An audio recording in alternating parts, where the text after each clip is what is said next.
Years ago now, I used to live on the back of this property of this elderly couple. And this couple, they were in their early 90s, and they had been together for over 70 years. They were, of course, slowing down in their age, and they had to be cared for pretty much around the clock. And I tried to help them do some of the property upkeep while I was staying there. In the evenings, sometimes we would gather on their little back patio porch area by the pool and have a drink or two and just talk. And they would tell me stories of their marriage and their adventures in and out of Los Angeles and the film industry back in the heyday, things like that. And one day, after a story, I looked over to the patriarch, the male, and I asked him, what was the secret, right? Because here was me, a single male, mid-20s, in the chaos of the Los Angeles dating scene, and asked him, how do you guys do it? And he paused and thought for a second, and he looked over to his beloved, and he said, I made a choice. I made a covenant with her, and I considered it an honor to keep that covenant. And I was a bit stunned. And so I asked him, did you have times of trouble? Were there upheavals? How you guys are still here? And he said, oh yeah. We've had our ups and downs. We've had our trials and tribulations over the years, but our troubles, though they may have been great, our commitment was greater. And she chimed in from over in the corner. I wanted to run away several times, but I just didn't. And he kind of laughed. And he agreed that, yeah, there were times that they didn't think that they were going to make it. But then he kind of softened a bit, and he said, but I don't regret a single moment of being married to her. I love her today more than I loved her the day I married her. And that means something, I think. Now from the corner, she piped up, yeah, I woke up and every day he was still there, so I just figured I'd keep him. But you could see the corners of her mouth turn up into a smile. Shortly thereafter, one of them passed, and the other, apparently still choosing, followed right after. They always come back to my mind, and they've always stuck in my heart a little bit. Because it's a rarity these days, right? It's not something that we see often.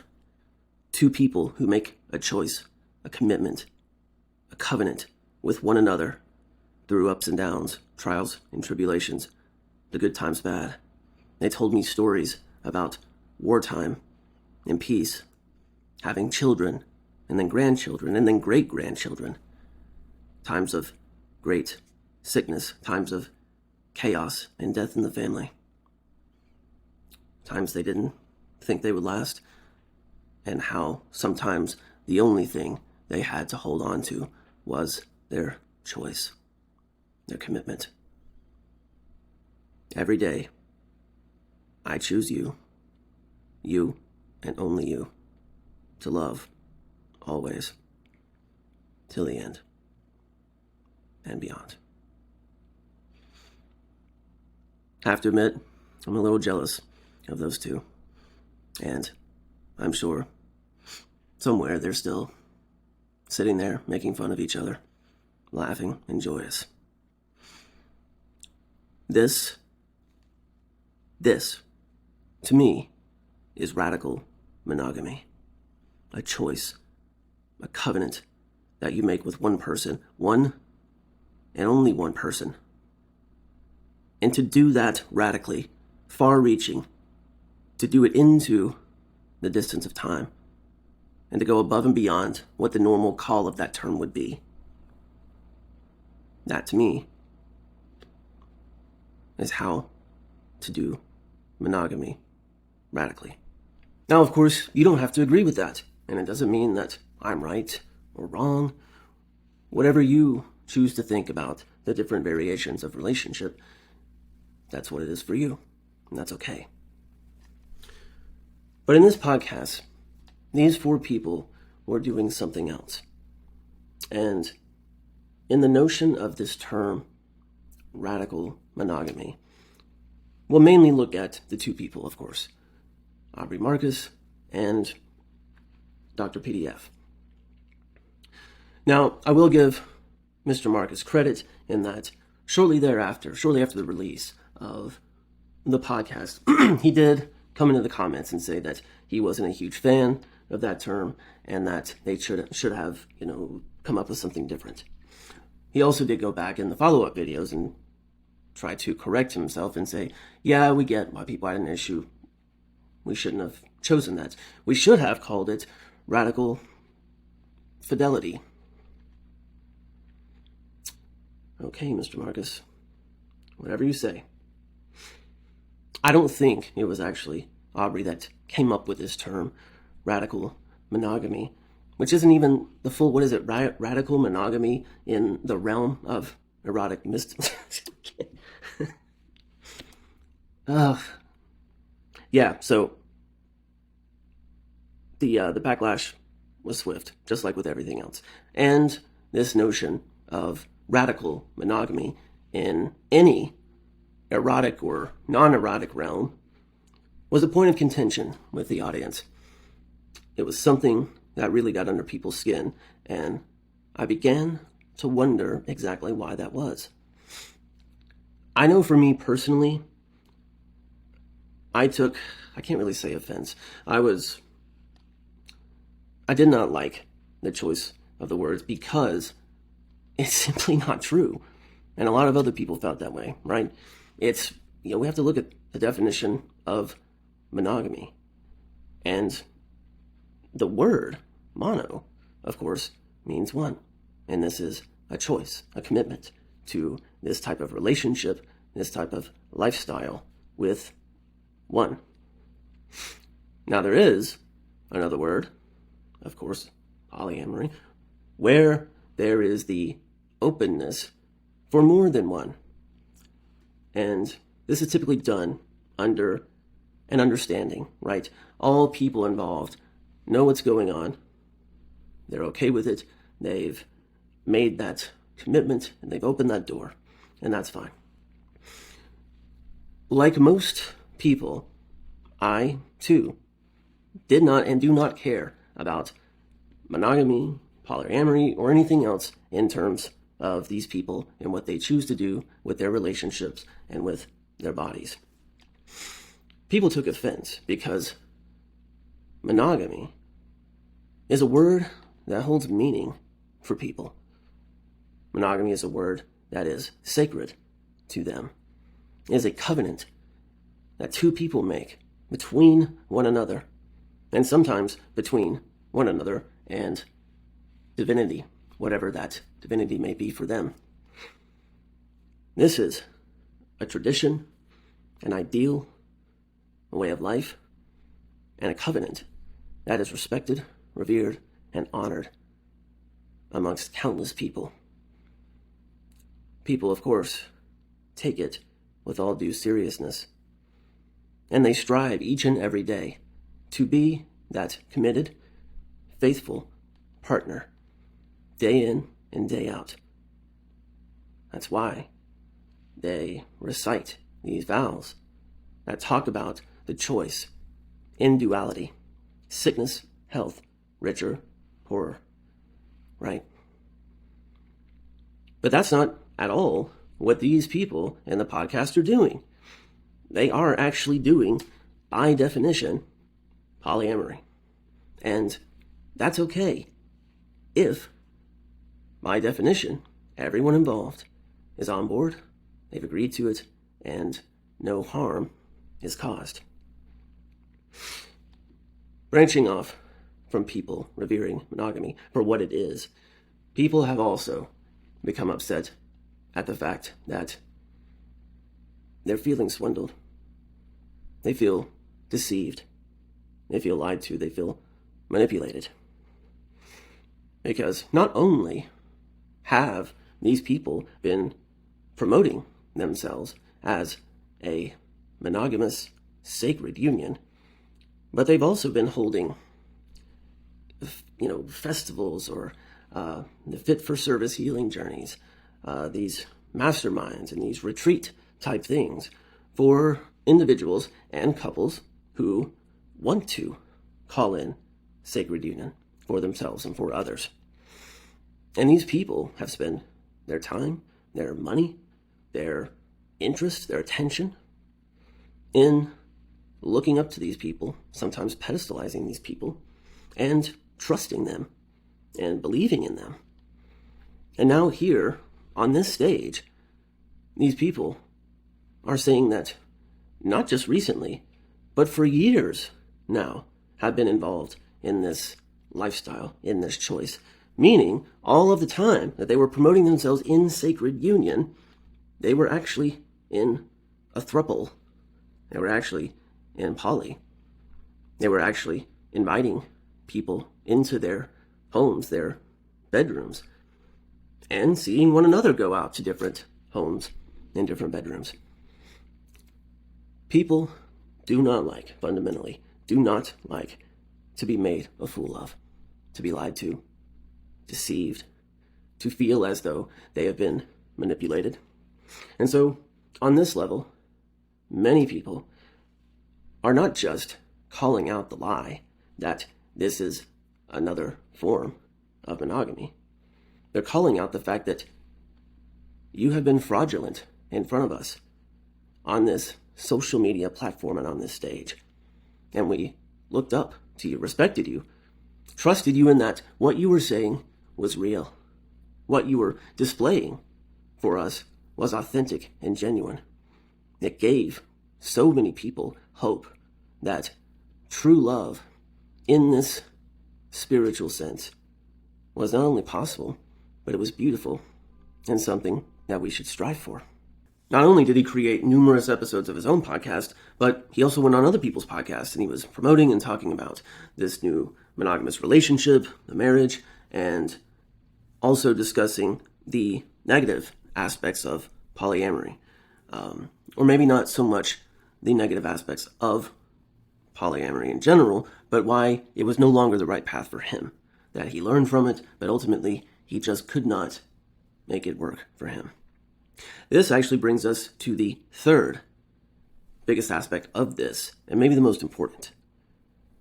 Because it feels like we're missing something, right? Like, what is it? What is this key ingredient that just really gave people, I guess, the word people use today in the vernacular is the ick, right? This ick factor, this cringe factor. But it's not just cringy. There's something inherently off in what is unfolding in this podcast episode. And simply put, the thing that people are having this icky reaction to is ego. Simply put, but of course very complex in its existence and unfolding.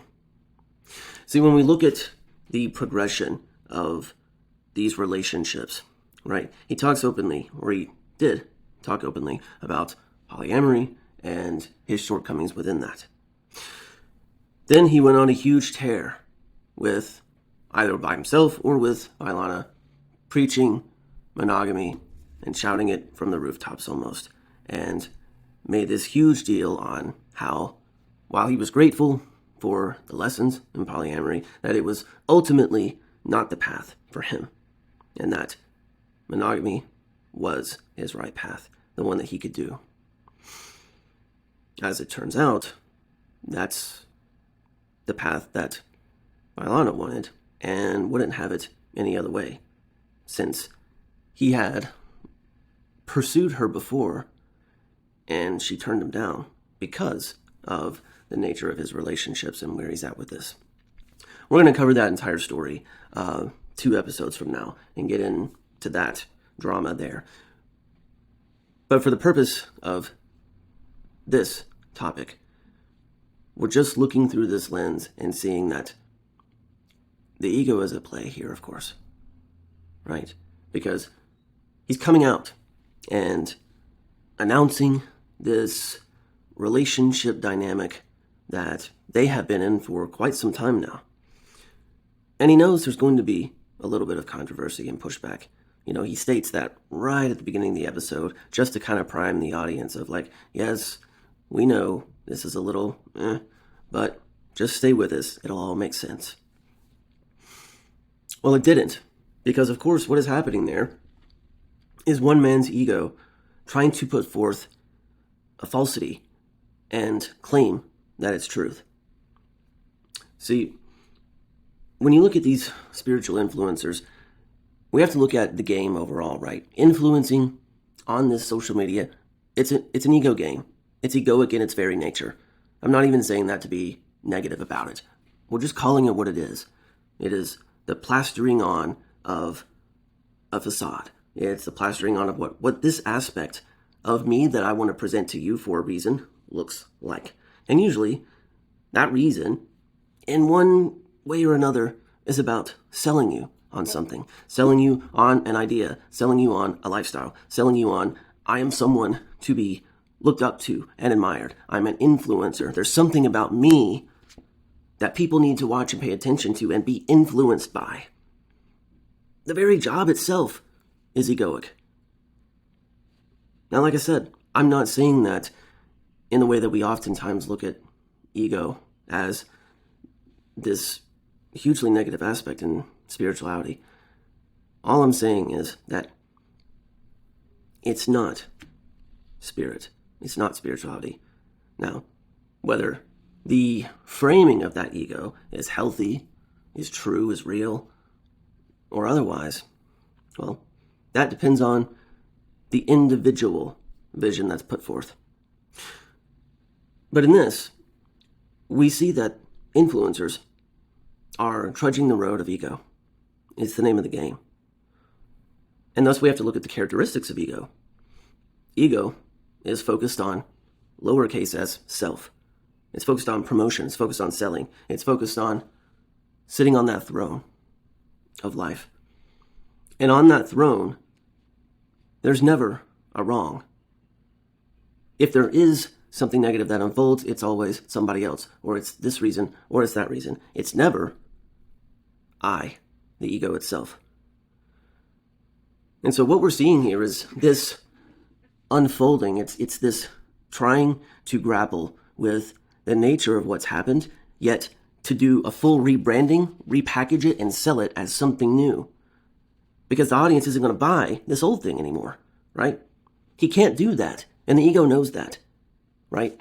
There's a progression, and in order to be an influencer to sell, that influencer has to, let me phrase it this way, the entire aspect of the game of influencing depends upon the fact that we, the viewer, we, the audience, want to buy what they're selling, and that these people are somehow above us, that they have something that we want. They are living in a way that we should aspire to live, that they are wise, intelligent, whatever the case may be. Yeah, sure, they come out every now and then to say, oh yeah, I make mistakes, I'm not perfect, because they know they have to. That's part of the package.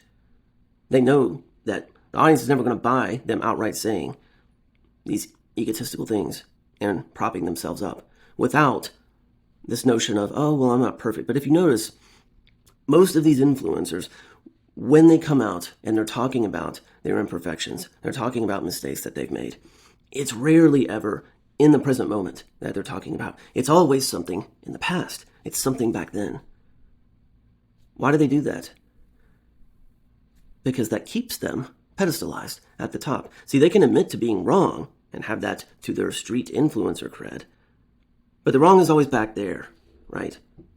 Because I'm selling this to you now. And now I'm wise. Now I know. Now I'm hip to everything. Now you should listen to me. And so because I made the mistake back there in the past somewhere, and I grew and I learned and I toiled over it, and now I'm the product that you should be buying. And that's exactly what Mr. Marcus does. It's marketing, it's sales. He's selling a relational ideal. And see, he can't go back because to go back would admit fault. It would admit I made a mistake. It would admit that I was wrong. And the ego can't do that. And since the ego cannot do that, there has to be a different way. There has to be a way that is included in progression. So that the ego can say, oh yeah, there was that time period where I didn't know, and it was back there, but now I learned, and now I know, and now you should listen, because this is the new and improved. This is what you should be buying. This is what you should be leaning into. Look at the very way that it's packaged, right? On the title screen, it's in progression, right? It's not monogamy, not polyamory, and evolution. And it's stated in order. It doesn't say, I did monogamy, I did polyamory, now I really don't know what I want, so maybe monogamy, and then now I'm having... It's a mess. It's a mess because he's a mess in this. He doesn't actually really fully know who he is or what he wants. And that, generally speaking, is okay. Except when you cause harm to other people and when you're using it to lie and deceive and manipulate people. And both of those are on Front Street right here. And that's ultimately why people are upset. They're not just seeing a man who's trying to figure something out and maybe slipped and made a mistake. No. They're seeing the unhealed, wounded ego work right in front of them. Now, in the next episode, we're going to be talking about the third video. And my goodness, we are going to see this in real time. We are going to see the unfolding of the ego actually work. The man has really outdone himself in this video. I don't even know how I'm going to cover all of it in one. But we're going to see the ego at work and trying its best to try to cover this thing up and spin it in a marketable way that saves face. Look at the second video that he did. It's straight out of the ego's playbook. In that entire video, it was victim card and what everybody else done, and oh, poor me, and oh, the witch trials and people in war, and there were scapegoats. Bruh, what are you talking about? What are you talking about? You're pulling some bullshit online and people called you on it. You're not burning at the stake. You're just being held accountable. And I know for someone who operates an ego and performs these issues of spiritual growth and transformation, that accountability is... But eventually, the performance wears thin. The performance gives out. The mask of the facade begins to fade, and people see. Like I discussed in the Unfit for Service video, we're in this time in our collective spiritual evolution as a people, as a group, where the false idols are going to begin to fall. And yeah, it's on social media, but it's also in politics, it's also in Hollywood and media, sports, it's everywhere. We're going to be seeing it over and over. Wherever you are spiritually, that's your journey, and you're free to do whatever you like, of course. But I think we can all agree that whether it's 3D, 5D, we're in the end, whatever spiritual notion that you subscribe to, we are hurtling towards something massive and as of yet indescribable as a species, right? The geopolitical stage right now it's a big, glorious disaster. And we don't even know what's going to happen from one day to the next. Massive upheaval in Hollywood. Massive cover-ups in Hollywood. Like the Diddy case. That's a whole other story. What we're seeing here over and over is this falling of the false idols who built their fake empires on the foundation of wounded ego. And that wounded ego acts and reacts and manipulates in very specific and certain ways. And when it is caught, when someone shines a light on the darkness of that shadowy ego. It doesn't like it. It's not going to accept it.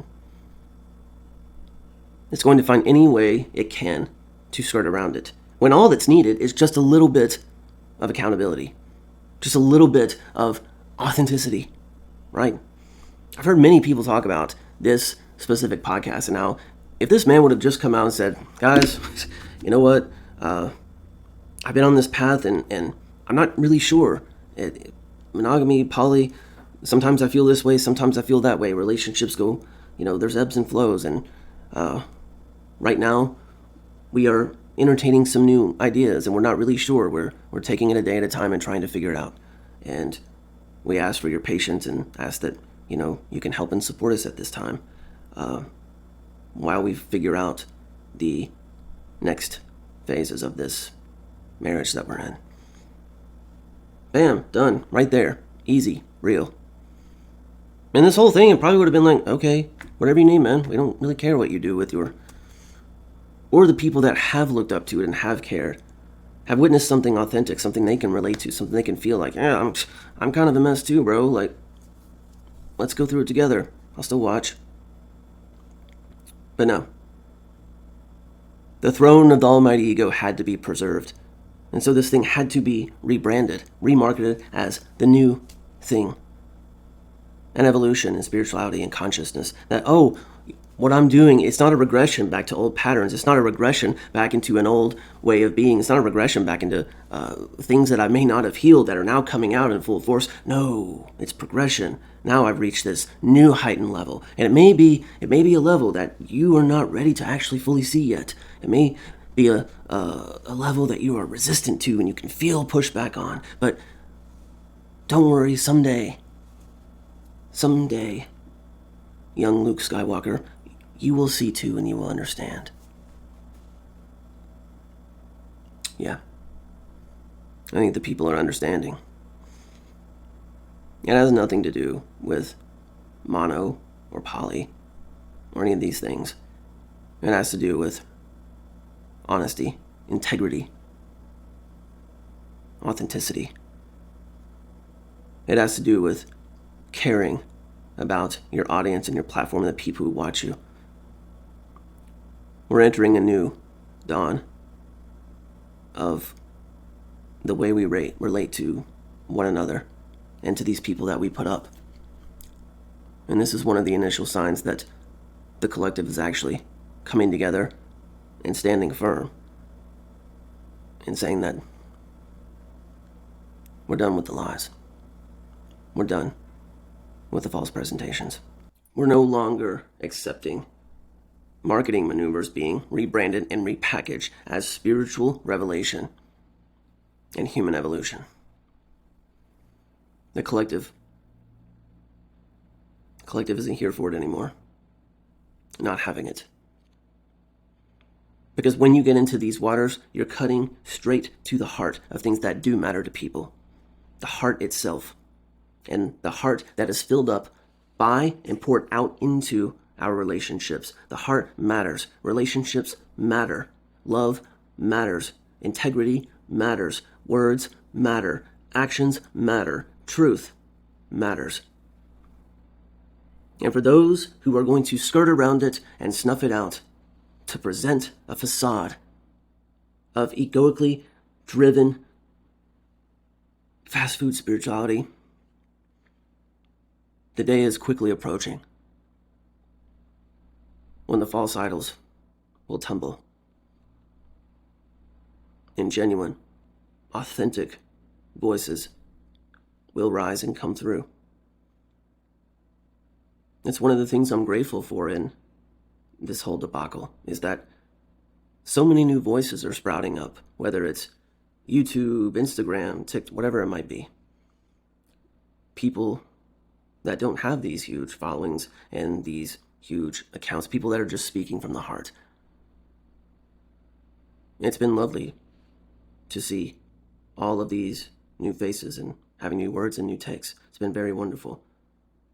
And I am so happy and impressed and just grateful for all of you out there who have stood ground and spoken up, who watched something and had the courage to actually put your foot down and take a stand and say, no,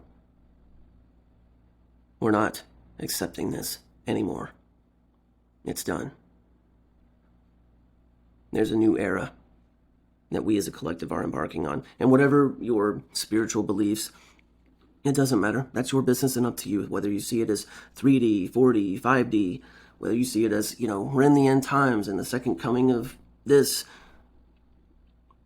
I think we can all agree when we're looking around the world at us now with the geopolitical stage the way it is, with these idols that are tumbling in Hollywood and in sports. This notion of celebrity is being redefined because it's being shown for what it really is. A shallow facade. A mirror of egoic distortion that we can no longer tolerate. We have an appetite and a hunger for the real. And seeing new, raw, and real voices come through it's been a deep pleasure. And so I thank you guys for standing up, for voicing. And I thank you guys for tuning in here. This is running long now, so I think we're going to wrap that up. I don't believe that I covered every aspect of this because there are so many different aspects. And so please, in the comments, talk about something else that I didn't talk about here regarding this notion of radical monogamy and how things are packaged and sold in these spiritual influencer spaces. Please, as always, be respectful to me and to one another. Healthy debate is fine. If people disagree, you can state disagreements. Just do it in a polite and respectful manner. And let's treat ourselves and one another in the ways that we actually desire, moving into this new era. As I said previously, the next video, it's going to be about the third video release where Mr. Marcus calls in an old friend and practitioner and treats us to a bit of a therapeutic process. We're going to be taking a look at that and dissecting. But for now, I hope this has served you in some way. I hope that I haven't spoken out of turn here. If I have, please forgive, and we'll try to make sense of all of this. So, as always, take care of yourselves. Wishing you peace, love, and justice for all. See you next time.